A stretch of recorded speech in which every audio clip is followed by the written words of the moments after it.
तर म्हाडामध्ये राष्ट्रवादी आणि पवार गटामध्ये संघर्ष झाला। जिल्हा परिषद उमेदवारीवरून टोकाचा संघर्ष झाला। दादा साठेंच्या आरोपानंतर अभिजित पाटलांनी स्पष्टीकरण दिलेले, आरोप प्रत्यारोप सुद्धा झालेले आहेत।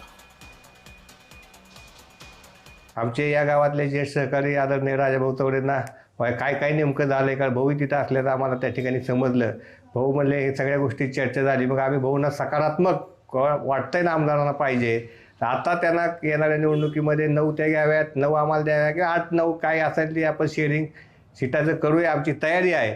आणि त्यांना आणखी वाटत असेल तर काय रिप्लाय काय येतोय बघायसाठी उद्याच आम्ही उपनगराध्यक्षाचा राजीनामा देऊ, 1 वर्षासाठी उपनगराध्यक्ष सुद्धा त्यांचा आम्ही करू शकतो, अशा पद्धतीचा म्हणजे परतावा रिप्लाय त्यांना त्या ठिकाणी आम्ही दिला।